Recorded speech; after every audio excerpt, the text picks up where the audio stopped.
Perbedaan pendapat itu yang hari ini menyebabkan perpecahan ya, di antara kaum muslimin itu sebenarnya sudah ada di zaman Nabi. Ya. Bukan tidak ada. Nabi ada di situ dan Nabi tahu itu, tapi Nabi diam. Maka akan saya ceritakan ini. Beberapa perbedaan pendapat yang sudah ada di zaman Nabi. Ya. Contohnya adalah sholat di Bani Quraidah. Itu terjadi ketika setelah perang Khandaq. Rasulullah SAW karena ingin segera, jangan tunda-tunda. Janganlah salah seorang di antara kalian sholat asar kecuali di daerah Bani Quraidah. Nah, ini awal mula munculnya dua metode pemahaman teks, nas. Ya. Jadi bukan hanya sekarang saja. Sejak zaman Nabi sudah ada dua metode, metodologi, dua mazhab. Ya. Nah, dengan kalimat itu di tengah jalan, semua kaum muslimin bergegas. Nah, belum sampai di daerah Bani Quraidah, waktu asar nampak sudah mau habis. Maka sebagian dari sahabat berhenti. Kita sholat asar dulu di sini. Sebagian yang lain, loh, apa kamu nggak dengar kalau Nabi tadi bersabda, janganlah salah seorang di antara kalian sholat asar kecuali di kampung Bani Quraidah. Nah, yang menyuruh berhenti bilang, itu bukan berarti kita sholat asar di Bani Quraidah di waktu maghrib. Kami memaknai, ya, bersegeralah berangkat sehingga sampai di Bani Quraidah masih ada waktu asar. Ya. Jadi janganlah sholat asar kecuali di Bani Quraidah. Maknanya cepat-cepat berangkat sampai di Bani Quraidah belum maghrib. Nah, sekarang kita belum sampai Bani Quraidah, sudah hampir habis waktu asar. Ya kita sholat di sini. Nah, yang satu lagi, ya enggak, barangkali sudah ada dispensasi. Ya, ada rukhsah. Ini ada aturan baru wong Nabi, ya kan? Maka sebagian dari mereka salat. Nah, ini acara utamanya, ngopi malam. Saya tunggu ngopi malam, nggak ada kopinya, ini ngapusin loh. Ya. Jadi sebagian dari mereka akhirnya berhenti salat dengan memahami bahwa sholat asar yang diperintahkan Nabi itu bukan berarti sholat asar di Bani Quraidah di waktu maghrib. Tetapi dipahami kalau bisa sampai Bani Quraidah masih sempat sholat asar. Ya. Wis rasah nang kene, salat nang kono wae. Nah, ternyata nggak nyampe ya di tengah jalan.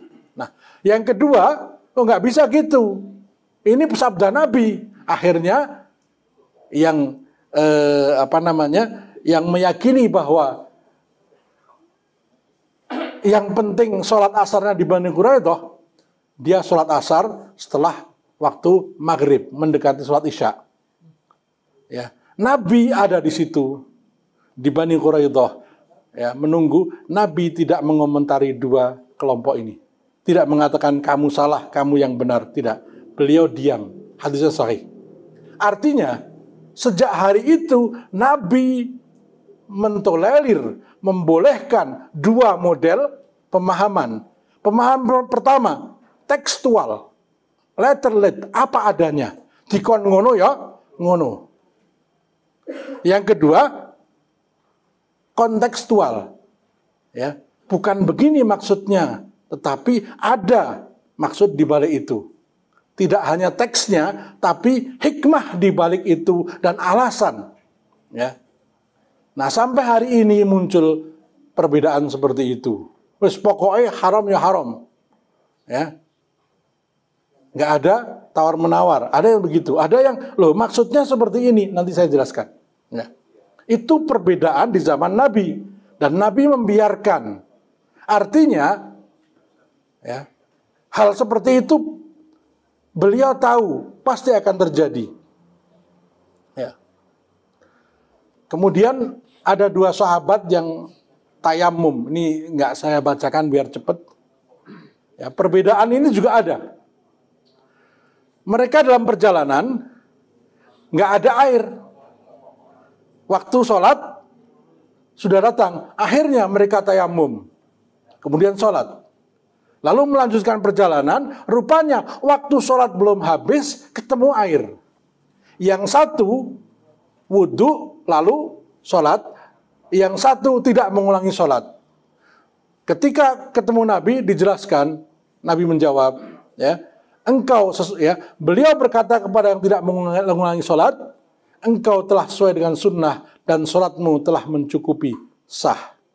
Beliau berkata kepada yang lain, engkau mendapatkan pahala 2 kali.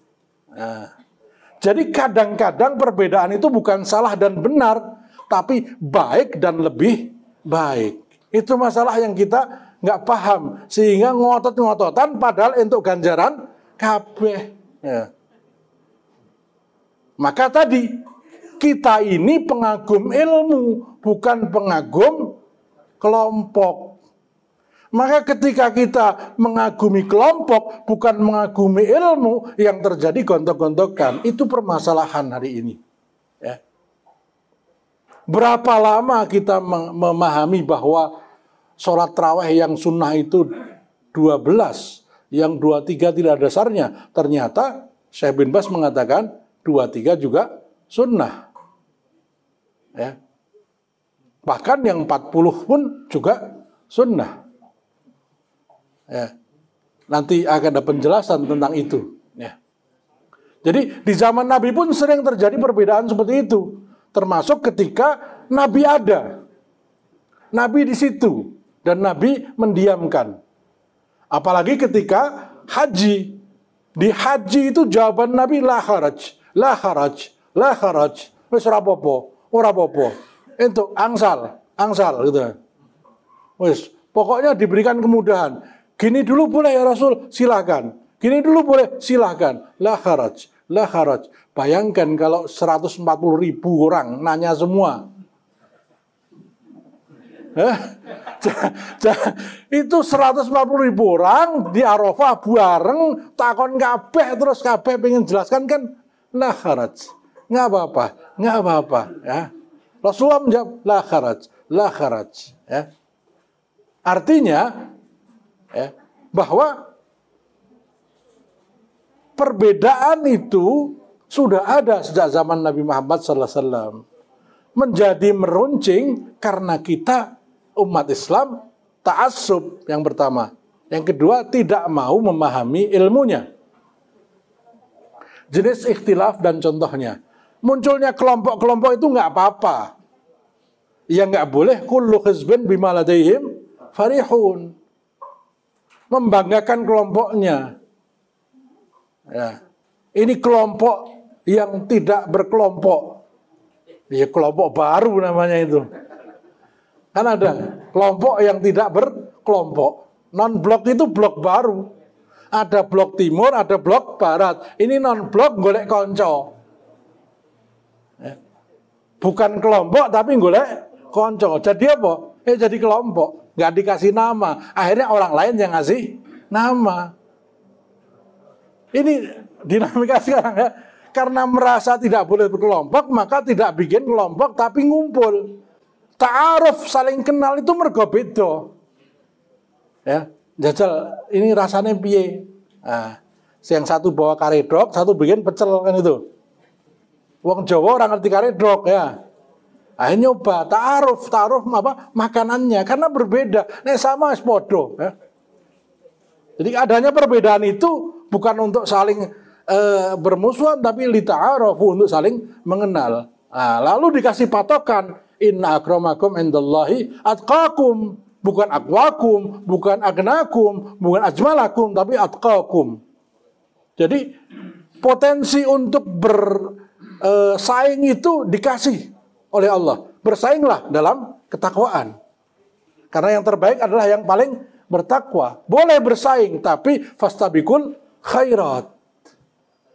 Jadi ini potensi-potensi itu nggak kemudian dimatikan oleh Allah. Ya, silahkan bersaing tapi dalam kebaikan. Bersainglah dalam kebajikan. Ya. Sehingga berlomba-lomba dalam kebajikan. Ya. Ikhtilaf atau perbedaan itu ada dua.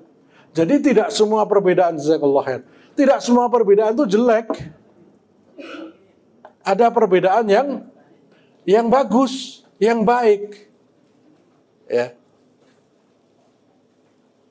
Nanti saya jelaskan sehingga kita menjadi lebih luas cakrawala kita, orang kagetan, ya.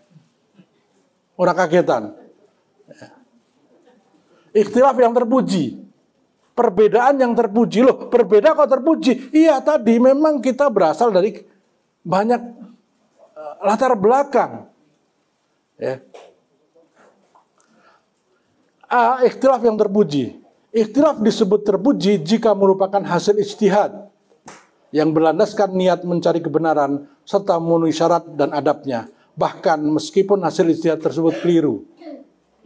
Idza ijtahadal hakimu fa asaba falahu ajrani. Apabila seorang alim ulama yang berijtihad, ijtihad itu upaya yang sungguh-sungguh untuk mencari kebenaran dengan berbagai macam adab prosedurnya, ya, tidak semua orang bisa berijtihad dan boleh berijtihad, tetapi yang memenuhi syarat dia berijtihad, lalu ternyata fa'akhta'a fa'asaba, ijtihadnya benar, falahu ajrani, dia mendapatkan 2 pahala.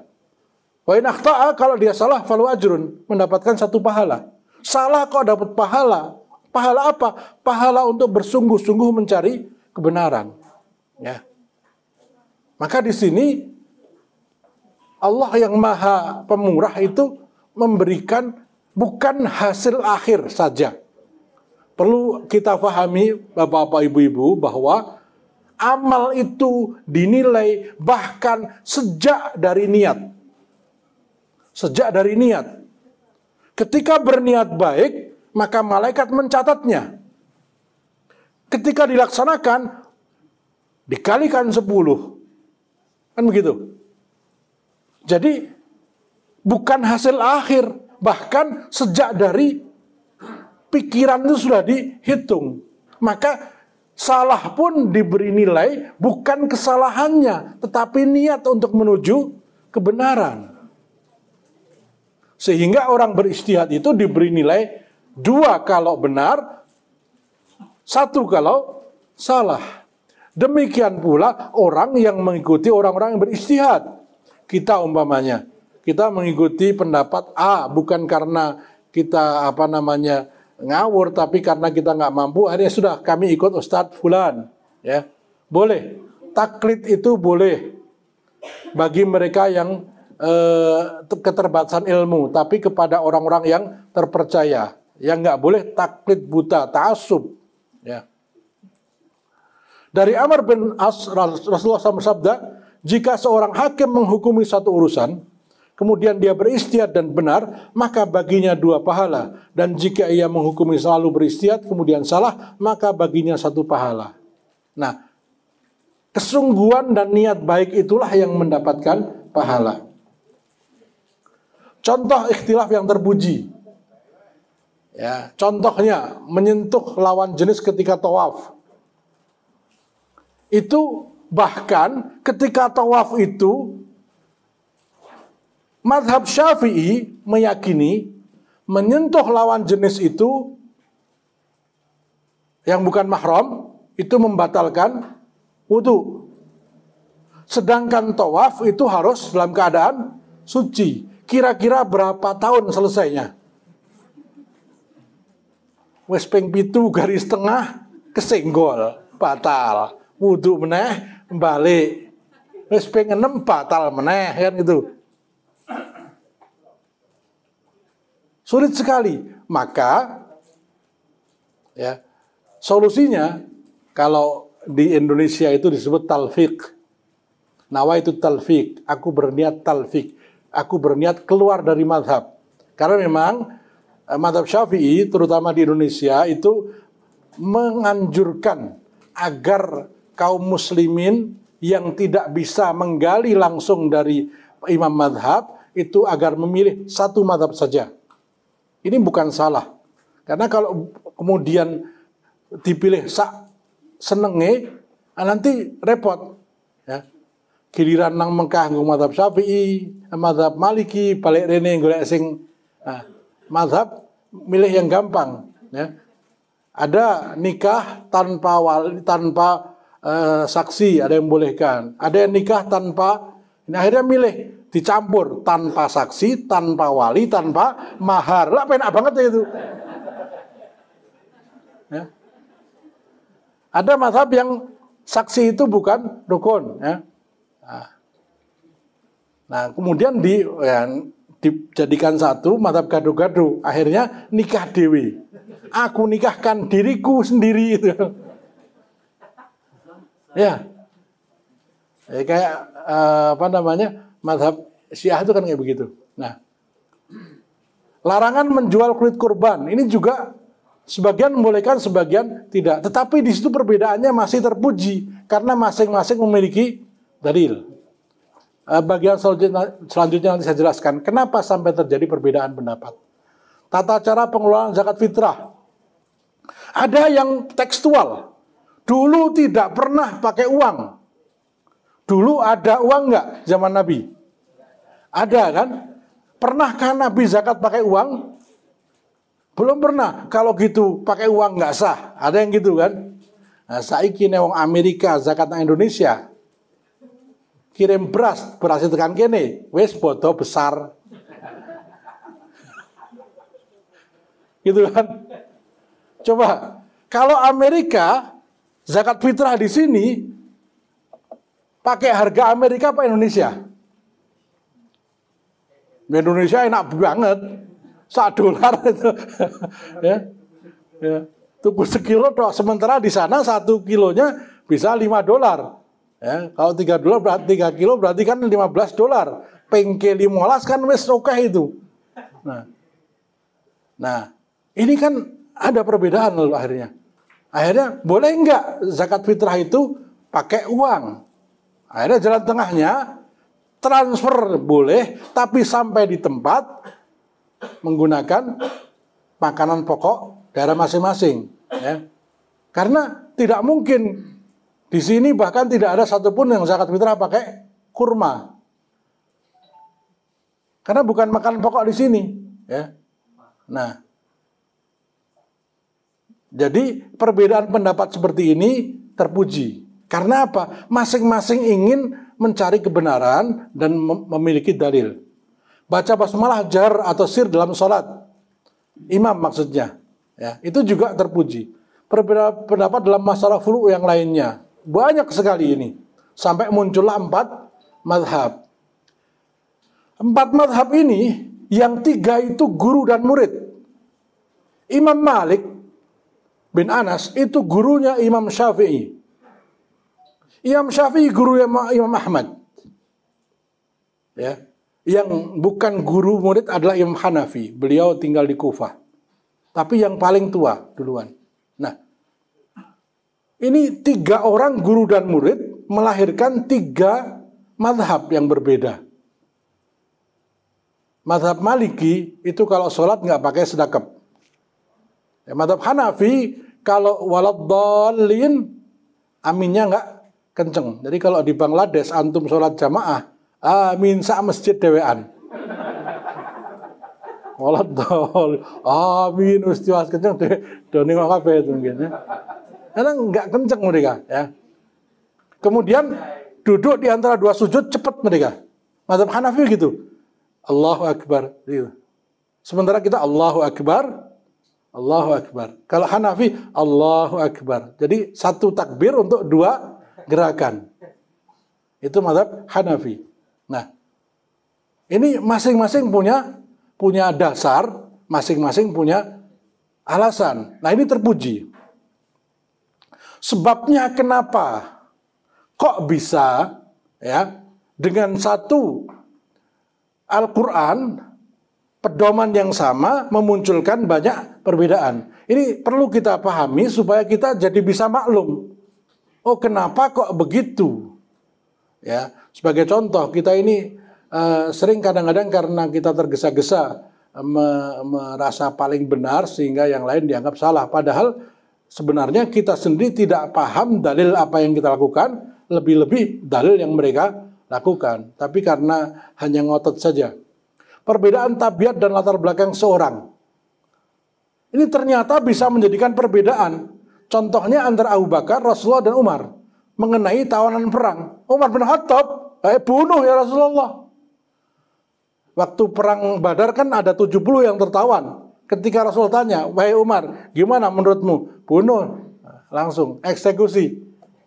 Ya, sadiku, ya. Salah dikit, golok. Ya. Abu Bakar enggak, ya Rasulullah. Ya, barangkali mereka masih bisa kita minta tebusan. Yang nggak bisa, ya mungkin dia punya keahlian. Akhirnya ada yang suruh ngajar dan sebagainya. Nah, Rasulullah SAW menerima usulan dari Abu Bakar As-Siddiq. Ya. Itu muncul perbedaan di zaman Nabi karena perbedaan watak. Yang satu bukan berarti keras, bukan, tapi yang satu tegas dan ingin menerapkan ketegasannya. Ya. Umar itu begitu memang, ya. Suatu hari hadis sahih ada dua orang munafik berselisih tentang satu perkara. Mereka datang kepada Nabi SAW, diputuskan perkara itu, lalu salah seorang di antara mereka tidak terima, lalu datang ke Umar bin Khattab, wahai Umar, ini kami berselisih, lalu ditetapkan seperti ini, saya nggak terima. Umar mengatakan, kamu sudah datang ke Nabi? Sudah. Kamu nggak terima? Enggak. Sebentar.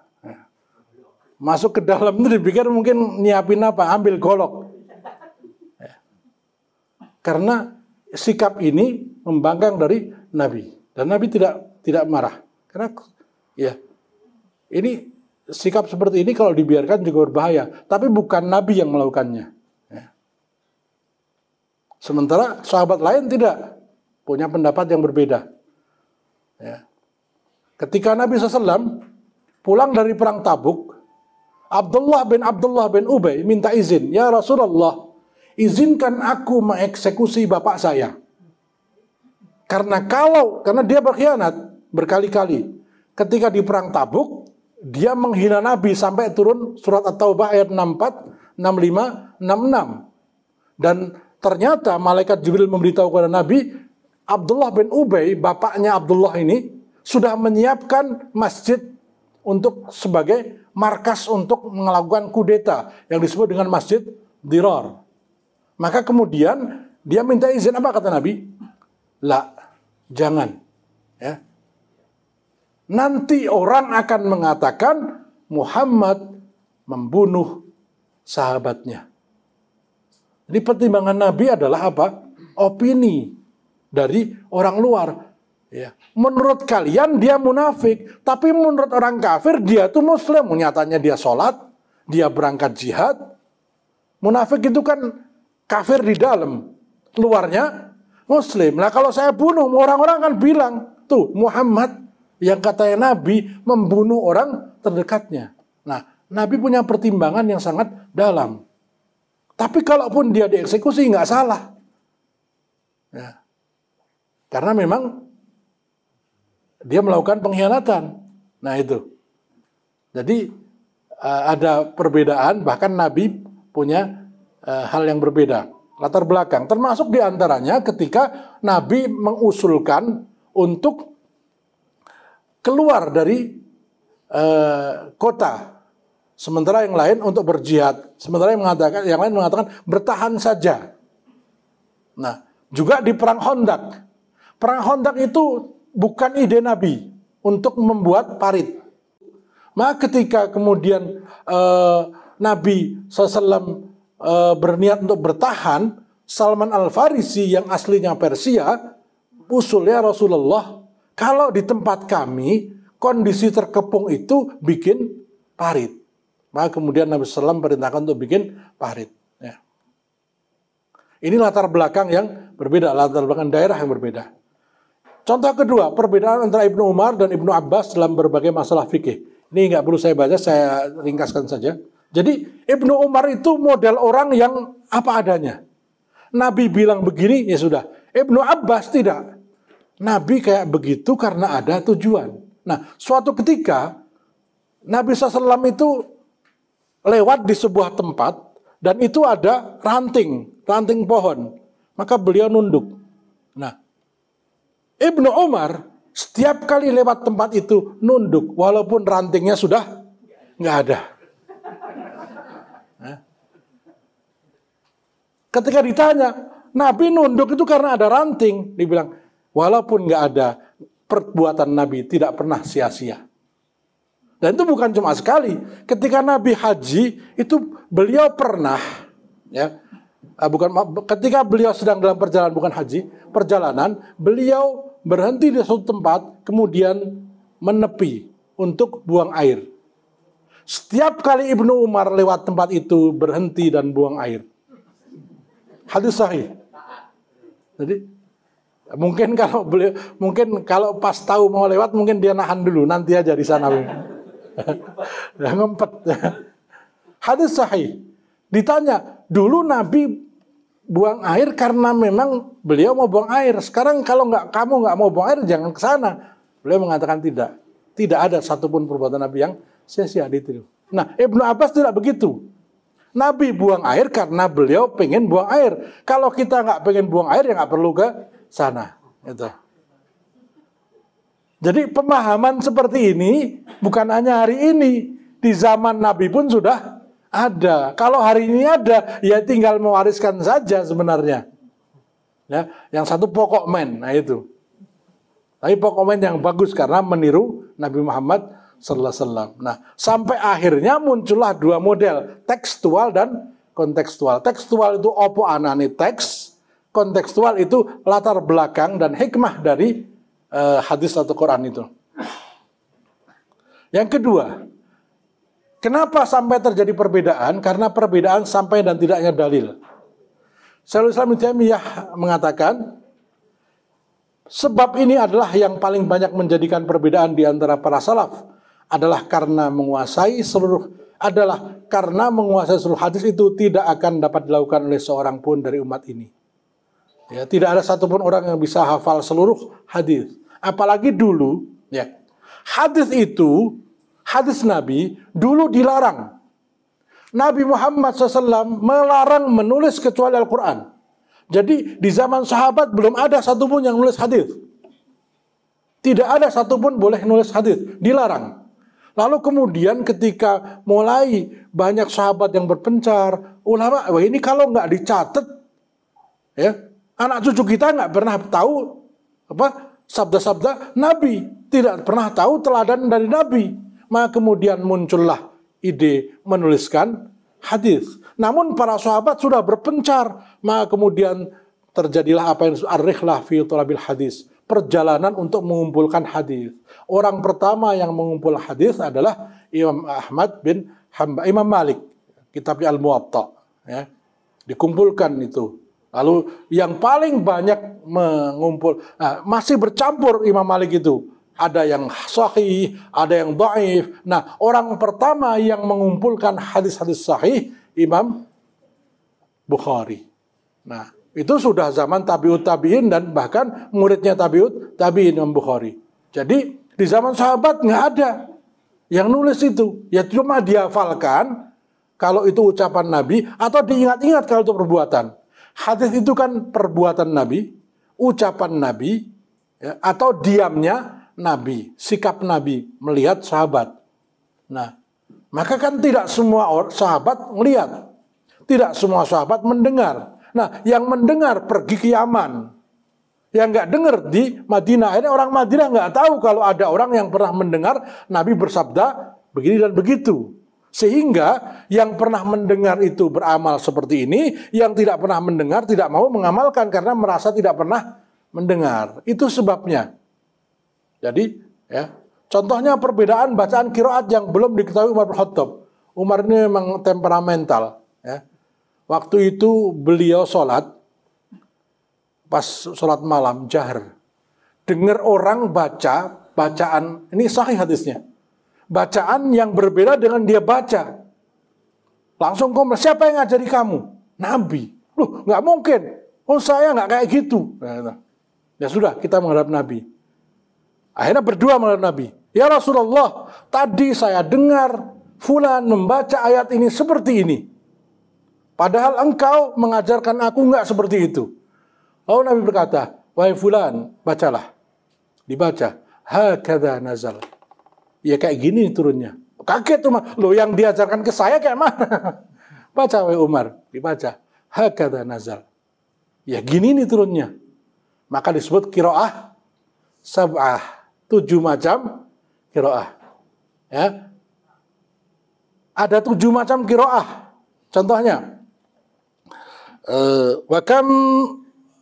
Wa ma min nabiyyin qatala ma'ahu ribbiyun. Wa ma min nabiyyin qatala ma'ahu ribbiyun katsir. Wa ma min nabiyyin qutila ma'ahum ribbiyun. Ada qatala, ada qutila. Qatala itu berperang, qutila dibunuh. Nah, kan 2 makna, yang satu memerangi, satu dibunuh. Ada 2 bacaan. Ada 7 riwayat. Nah, memang ada bacaan seperti itu. Qiraah sab'ah itu dari Nabi semua. Ya, orang-orang Maroko sana bacanya Warosh. Orang-orang Indonesia bacanya Hafiz an Asim. Ya. Semuanya benar. Maka karena perbedaan itu akhirnya muncul perbedaan penafsiran. Maka seorang ahli tafsir tidak sah sebelum ia memahami 7 macam bacaan. Ya, apalagi kita 1 bacaan aja masih gradul. Nah. Walam yakul lahu kufuwan ahad, itu kalau Hafazan Asim. Walam yakul lahu kufuwan ahad. Kuf'an ahad, ada juga kufuan ahad. Ada kufuan, ada kufuan, ada kuf'an. Ada 3 macam. Kufuan, kufuan, kuf'an. 3-tiganya betul. Ya. Itu 3 macam bacaan. Ya. Perbedaan sampai tidaknya dalil. Jadi Umar marah karena merasa bacaannya beda. Ternyata Umar belum dengar bacaan sahabat yang baca itu. Yang kedua, penyebarnya para sahabat. Nah, sahabat sudah menyebar kemana-mana, hadis belum ditulis. Sehingga banyak sahabat yang tidak tahu hadis-hadis yang diriwayatkan oleh sahabat yang lain. Sehingga muncul perbedaan. 3 perbedaan kuat lemahnya dalil. Ya. Mengapa kok berbeda? Contohnya sholat tasbih. Ya. Karena sebagian ulama mengatakan ini dalilnya kuat. Sementara yang lain mengatakan lemah. Contoh yang sering kita temukan, adzan ke telinga bayi. Adzan di telinga bayi yang baru lahir. Imam Tirmidzi mengatakan hasan sahih. Imam Ibnu Qayyim al-Jauziyah dalam dalam bukunya, saya lupa namanya, ya, mengatakan hasan sahih. Imam Nasiruddin Albani mengatakan dhaif. Ya. Lalu sebagian cenderung memilih pendapat Imam At-Tirmidzi dan Imam Ibnu Qayyim, tetap mengazani bayi di telinganya, sementara yang lain mengikuti pendapat Syekh Muhammad Nasiruddin Albani dan mengatakan azan di telinga bayi itu bid'ah karena hadisnya lemah. Jadi perbedaannya bukan di perbedaan tanpa dasar, tetapi ya menyimpulkan dasarnya, satu mengatakan kuat, satu mengatakan lemah. Tapi dasarnya ada sebenarnya. Ya. Kayak air. Kalau mazhab Syafi'i mensyaratkan harus kullatain. Sementara yang lain tidak. Syekh Sabiq mengatakan hadis tentang kullatain lemah. Sehingga wudhu tidak harus 2 kullah, 60 kali 60. Nah, Syekh Nasruddin mengatakan hadis tentang itu kuat. Sehingga beliau berpendapat, ya kalau belum 60 ketetesan air itu najis gitu.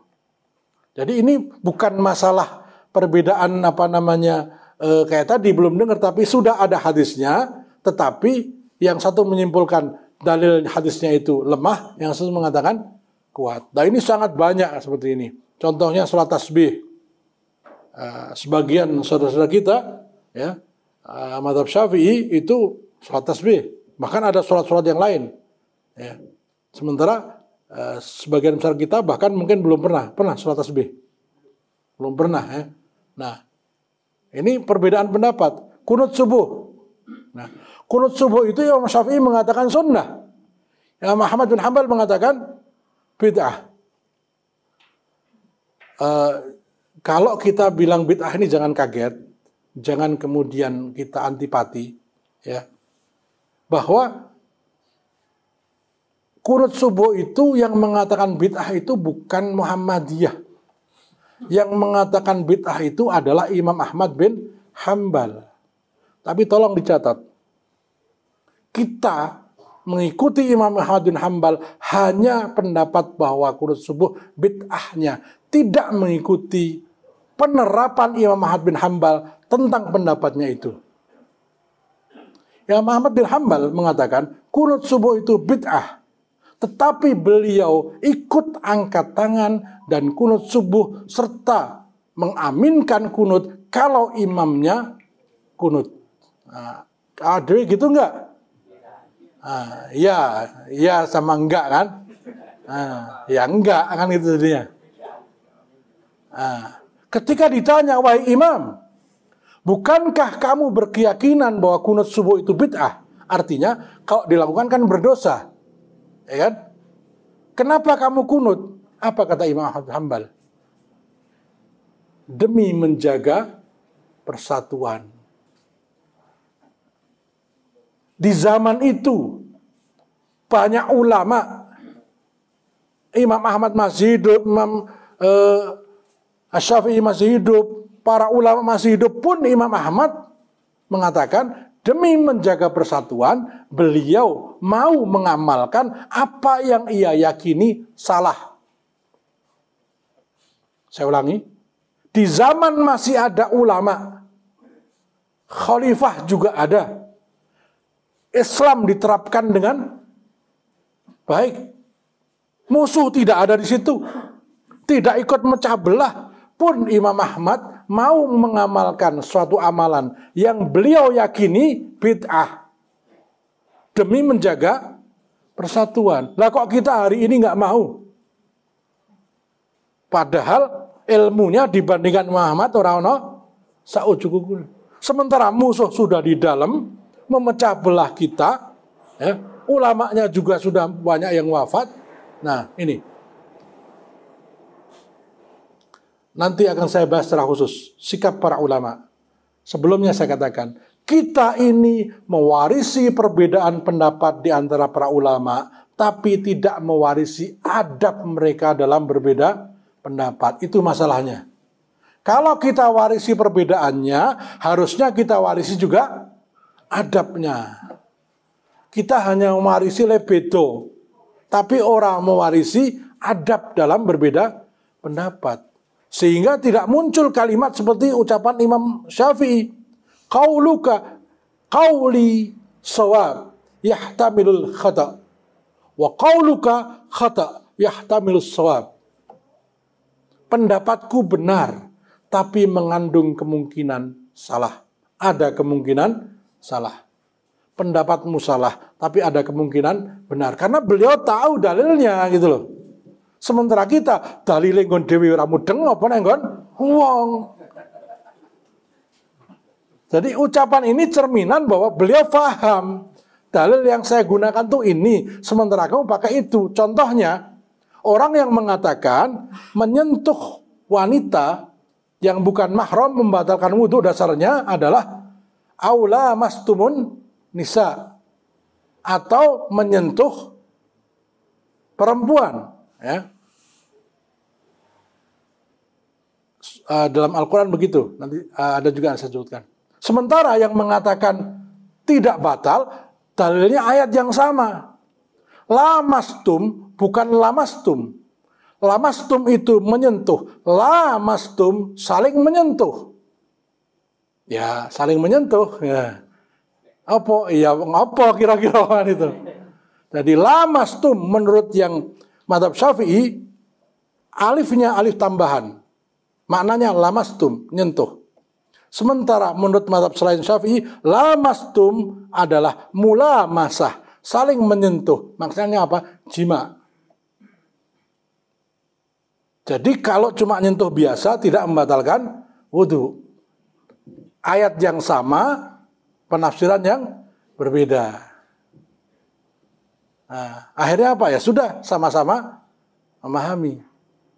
Mungkin pendapatku menurutku benar, tapi ada kemungkinan salah. Pendapatmu menurutku salah, tapi ada kemungkinan benar. Nah, itu yang hasil dari kedalaman memahami. Syekh Abdul Qadir Al-Jailani, mungkin banyak orang Indonesia nggak ngerti. Syekh Abdul Qadir Al-Jailani itu Hambali, bukan Syafi'i. Mazhabnya Hambali. Tetapi beliau, kalau ditanya tentang mazhab Syafi'i, orang menyangka beliau seorang mazhab Syafi'i. Saking pahamnya tentang mazhab Arba'ah. Syekhul Islam Ibnu Taimiyah itu terkenal ulamanya mazhab Hambali. Tapi kalau menjelaskan tentang mazhab Syafi'i, orang tidak akan menyangka bahwa beliau bukan mazhab Syafi'i. Nah kita Hambali ramudeng, Syafi'i ramudeng. Ya. Ya, ngeyel. Nah ini permasalahan. Jadi ya ini perbedaan pemaknaan dalil ini. Lamastum diartikan menyentuh. Loh kan ada alifnya, alif ziyadah, tambahan saja. Maknanya lamastum. Sementara lamastum diartikan saling menyentuh karena ada alifnya. Nah itu majazi. Maknanya adalah jima. Jadi kalau tidak hubungan badan berarti tidak membatalkan. Dikuatkan dengan hadis Nabi SAW mau berangkat sholat mencium salah satu istrinya. Begitu. Nah bisa jadi ya pendapat yang mengatakan tidak batal yang benar. Tetapi bisa jadi yang mengatakan batal itu benar karena dua-duanya memiliki dalil. Ya, itu yang paling penting. Perbedaan metodologi dalam istimbat. Ya, ini yang menjadikan mazhab. Contohnya mazhab Maliki karena Imam Malik tinggal di Madinah, maka menjadikan amalu ahli Madinah itu sebagai dasar. Pokoknya nggak ruang Madinah ngono berarti sahih. Karena nggak mungkin orang Madinah kok sepakat melakukan kesalahan. Nah, Imam Abu Hanifah, ya, orang Kufah jauh dari Madinah, ya nggak bisa. Saya juga nggak ngerti kebiasaan orang Madinah. Akhirnya beliau mengatakan perbuatan orang Madinah bagi saya bukan dalil. Maka membaca Bismillah sir ketika jadi imam dasarnya apa? Orang Madinah dari dulu gitu. Orang Madinah dari dulu gitu. Imam Malik, Imam Hanafi, aku kurang ngerti. Nah, Imam Syafi'i juga tidak pernah tinggal di Madinah, hanya sebentar. Nah, salah satu hujjah, kenapa kok orang tidak membaca jahar Bismillah? Bismillahirrahmanirrahim. Alhamdulillahirrahmanirrahim. Karena sejak Masjid Nabawi digunakan jamaah sampai dengan hari ini belum pernah ada yang membaca jahar. Nah, jadi waktu sampai zaman Imam Malik dulu tidak pernah ada yang jahar sehingga Imam Malik berpendapat Bismillah ketika sholat jahar itu dibaca sir. Tetapi dibaca, bukan tidak dibaca. Ya, itu. Dasarnya apa? Amalu ahli Madinah. Kebiasaan orang Madinah. Nah Imam Ahmad, lo nggak bisa, saya juga nggak ngerti kebiasaannya apa.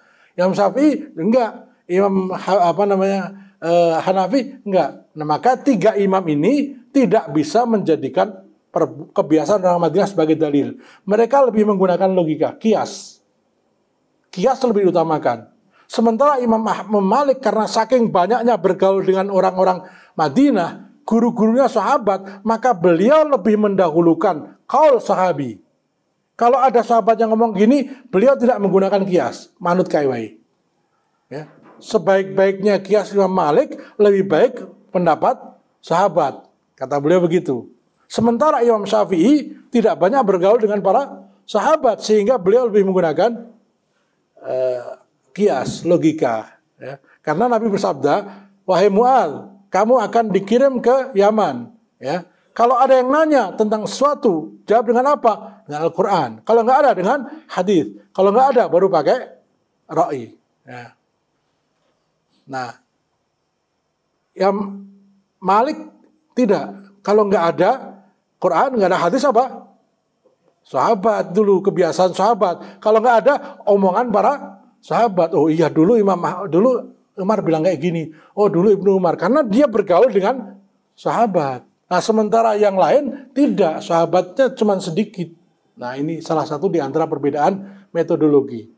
Sehingga memang melahirkan perbedaan. Ya. Yang terakhir sebagai penutup, keteladanan para ulama salaf dalam berbeda pendapat. Ya. Syekh Muhammad Nasruddin Albani rahimahullah menceritakan, ini suatu kisah ketika sholat di Mina, mabit di Mina itu disunnahkan adalah diriwayatkan Imam Abu Dawud bahwasanya Khalifah Utsman bin Affan sholat di Mina 4 rakaat. Maka sahabat Abdullah bin Mas'ud radhiyallahu anhu berkata, mengingkarinya seraya berkata, aku dulu sholat bersama Nabi SAW, Abu Bakar, Umar, dan di awal pemerintahan Utsman sebanyak 2 rakaat. Setelah itu, Utsman sholat 4 rakaat. Kemudian terjadilah perbedaan di antara kalian. Dan harapanku, dari 4 rakaat sholat itu, yang diterima adalah yang 2 rakaat. Maksudnya yang benar adalah yang 2, bukan 4. Ya. Namun ketika di Mina, Abdullah bin Mas'ud justru sholat 4 rakaat. Dia meyakini yang benar itu 2 rakaat. Dikosor tapi nggak dijamak. Ya. Kalau di Arafah dan Muzdalifah dijamak dan qashar. Kalau di Mina dikosor tapi nggak dijamak. Nah, mulai Utsman bin Affan di akhir pemerintahan tidak dikosor tapi 4 rakaat. Ibnu Mas'ud mengatakan nggak pernah dicontohkan kayak begitu. Beliau pokoknya kekeh. Ya. Yang benar menurutku yang 2. Tetapi ya ketika sampai di Mina, ketika belum di Mina, beliau mengatakan yang benar itu 2, bukan 4. Pas sampai di Mina, dia 4 rakaat. Maka dikatakan kepada beliau, engkau dulu telah mengingkari Utsman atas salatnya yang 4 rakaat, kemudian engkau salat 4 rakaat pula. Abdullah bin Mas'ud berkata, perselisihan itu jelek. Oh ini zaman sahabat loh ya. Perselisihan itu jelek. Jadi kalau kemudian kita lagi sholat di suatu tempat, ikuti saja apa yang mereka lakukan. Apa dalilnya? Perselisihan itu jelek. Nah. Enak ya. Jadi dari pemahaman seperti ini kan jadi kita enak. Ya. Wong sing ngei ganjaran wae memberi. Ya. Niat kita adalah menjaga persatuan. Nah, seperti niatnya Ibnu Mas'ud. Beliau ketika belum sampai di Mina tetap kekeh. Saya berharap yang benar adalah 2. Begitu sampai di Mina, melu 4. Nah, itu. Ketika ditanya, perselisihan itu jelek. Ini bukan masalah kemudian salah benar. Ya. Tadi, salah menurutku, benar menurut mereka. Ya sudah, kita ikut yang menurut mereka. Orang ada prinsip, justru ini punya prinsip. Loh kok punya prinsip? Ya, ada prinsip yang lebih besar. Apa? Perselisihan itu jelek. Bisa dipahami? Jadi, saya yakin benar, kemudian saya ikut yang salah. Bukan begitu. Saya ikut yang benar, saya mengikuti yang benar menurut mereka. Saya ulangi, saya yakin yang benar 2. Tapi ketika saya bareng dengan mereka, saya ikut yang 4. Berarti kamu ikut yang salah dong? Tidak, saya ikut yang benar menurut pandangan mereka.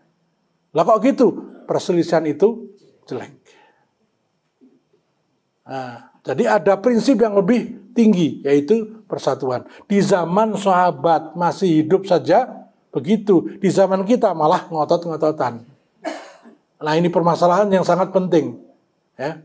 Aku bertanya kepada Al-Qasim bin Muhammad tentang baca Fatihah di belakang imam, yang dia tidak mengeraskan bacaannya.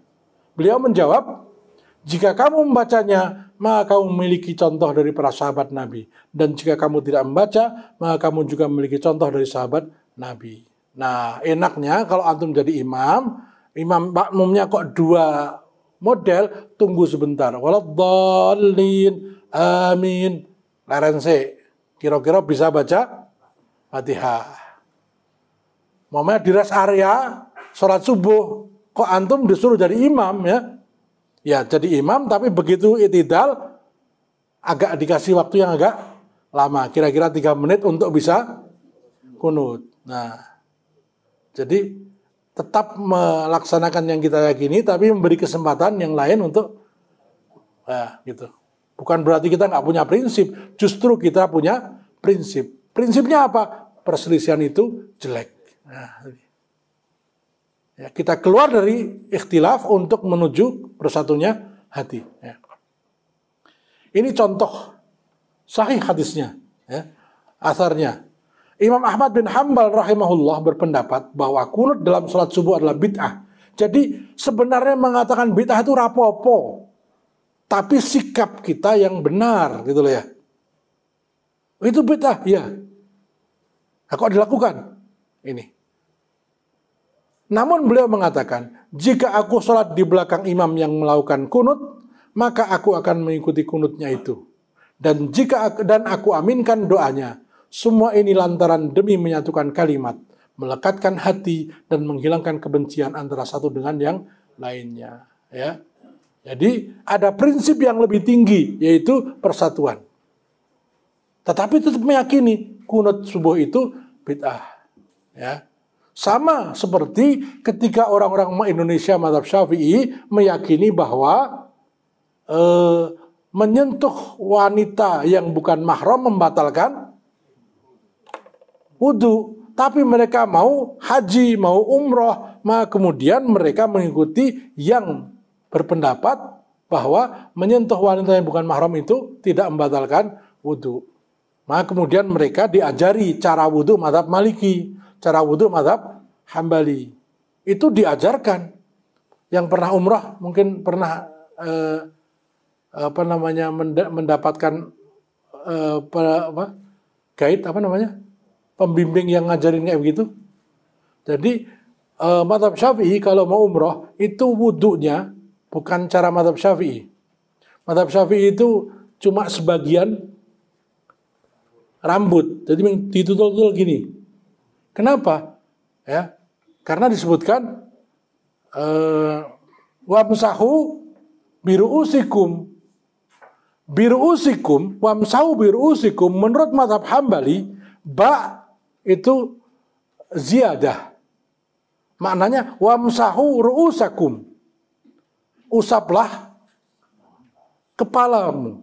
Sementara mazhab Syafi'i ba'nya litab'id sebagian. Usaplah sebagian kepalamu. Jadi yang satu mengatakan ba'nya itu hanya tambahan, yang satu mengatakan ba'nya bermakna sebagian. Ayat yang sama menghasilkan dua kesimpulan. Yang satu seluruh kepala, yang satu sebagian kepala. Maka ketika orang-orang mazhab Syafi'i umrah dan tawaf, mereka mengikuti cara wudunya mazhab Hambali. Begini, seluruh kepala diusap. Ya, kita hormati. Ya. Ini Dr. Labib Najib Abdullah, ini seorang ulama dari Yaman. Beliau tinggal di Indonesia dan beliau melihat potensi perpecahan di Indonesia ini sangat kuat. Ya, NU, Muhammadiyah, Salafi, non-Salafi, kemudian antara apalagi mana yang kelihatan antara ya yang jelas NU Muhammadiyah, Salafi dan Salafi ini sangat kelihatan sekali ya. Maka kemudian beliau memberikan nasihat sangat bagus. Umat Islam saat ini tengah hidup dalam kondisi perpecahan dan terkoyak-koyak. Mereka tidak membutuhkan kalimat-kalimat yang semakin menyusahkan dan menyulitkan. Nggak perlu, itu ahlul bid'ah, udah. Ini dikurangi, akan sakit nanti. Ya, nah kita dulu, saya juga. Ya, belum punya ilmunya. Jadi gampang main vonis. Nah, sekarang waktunya kita berubah.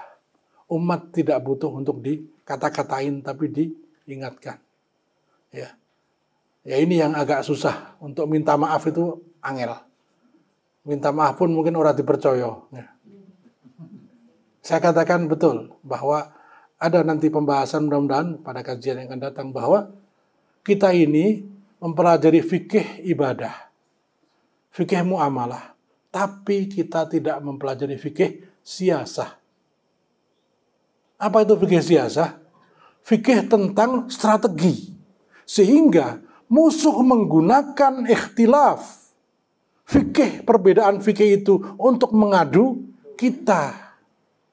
Mengadu domba kita. Sementara kita selalu yakin bahwa ini yang benar, yang lain salah. Nah, musuh kipas-kipasin terus.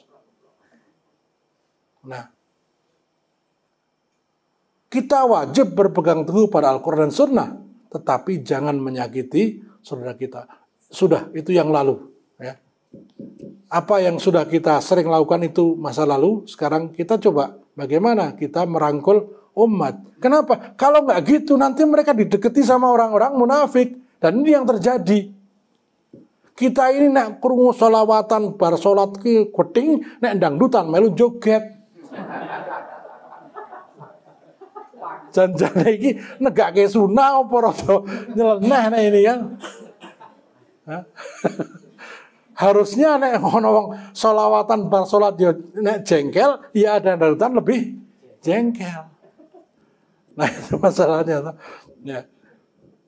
Nah, yang lebih ngeri lagi kalau sholawatan ora seneng neng ora tahu maca sholawat. Nah. Yang mereka butuhkan adalah kalimat orang-orang bijaksana dari masing-masing kelompok yang dapat mempererat dan menyatukan hati mereka. Jadi kita juga jangan mudah-mudah memberikan label ini dan itu karena itu akan menyakitkan. Nanti akan dibalas. Kalau kita memaki-maki orang tua saudara kita akan memaki-maki orang tua kita. Ya. Man kana baituhu min zujaj fala yarmin nasa bil hijarah. Orang yang rumahnya terbuat dari kaca jangan suka ngelemparin orang lain pakai batu. Ya, ini orang Arab bilang gitu, man kana baituhu min zujaj fala yarmin nasa bil hijarah. Nek omahe iki akeh kacane aja sok mbalangi wong. Nek diwales pecah kabeh omahmu kuwi. Kan gitu. Ya. Tidak ada yang diuntungkan dari kalimat-kalimat menyudutkan dan fanatisme kelompok selain musuh-musuh Islam. Kalimat seperti itu seringkali justru muncul dari mereka sendiri, ya, dari kita. Maka diminimkan kalimat-kalimat itu karena yang akan memanfaatkan adalah musuh. Dan itu sudah terjadi sejak penjajahan Belanda. Nah, waktu itu ada yang menyatukan apa? Kepentingan untuk mengusir penjajah. Tapi begitu penjajah hilang, pergi dari Indonesia, jadilah kemudian itu menjadi permusuhan yang semakin kuat. Karena apa? Banyaknya orang munafik. Nah, ini, maka saya sampaikan, perbedaan itu boleh, perpecahan tidak boleh. Maka ucapan Ibnu Mas'ud dan ucapan Imam Ahmad bin Hanbal kita ingat-ingat. Perpecahan itu jelek. Nah, ya, saya cukupkan.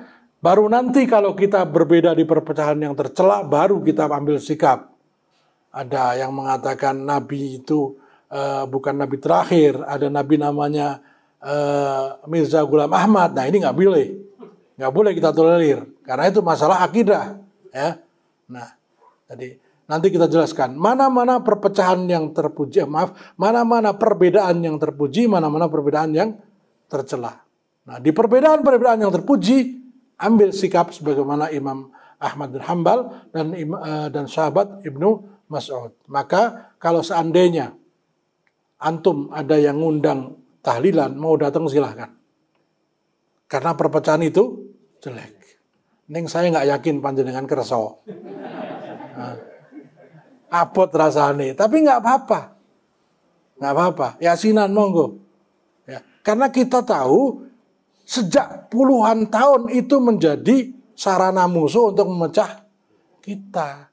Ditambah lagi cebong sama kampret, wes komplit. nang masjid ya udrek-udrekan, nang apa namanya kotak pemilu ya udrek-udrekan, sudah komplit. Dan ini dimanfaatkan betul. Nah, coba kita lihat, bahkan sampai hari ini pun apa namanya pengkutupan itu terasa banget kan. Yang cebong itu rata-rata kunut pora, udah ngerti kok. Yang kampret rata-rata ini sampai hari ini gitu loh. Jadi iso yang golek cebongnya kunut pora, sampean ngerti dewe itu. Kampretnya kunut pora ngerti. Sampai seperti itu. Karena memang ada ya pihak ketiga yang memanfaatkan. Nah, padahal di zaman sahabat pun Ibnu Mas'ud mengalah untuk tidak melaksanakan apa yang ia yakini demi persatuan. Imam Ahmad bahkan mengamalkan apa yang beliau yakini sebagai bid'ah. Saya ulangi, Imam Ahmad mengamalkan apa yang beliau yakini sebagai bid'ah demi menjaga persatuan. Ya, asalkan itu bukan bid'ah yang mukafiroh, yang menyebabkan kafir. Karena bid'ah ada beberapa macam. Bid'ah ghairu mukafiroh dan bid'ah mukafiroh. Bid'ah yang menyebabkan kafir dan bid'ah yang tidak menyebabkan kafir. Demikian, saya kembalikan kepada pengacara. Assalamualaikum warahmatullahi wabarakatuh.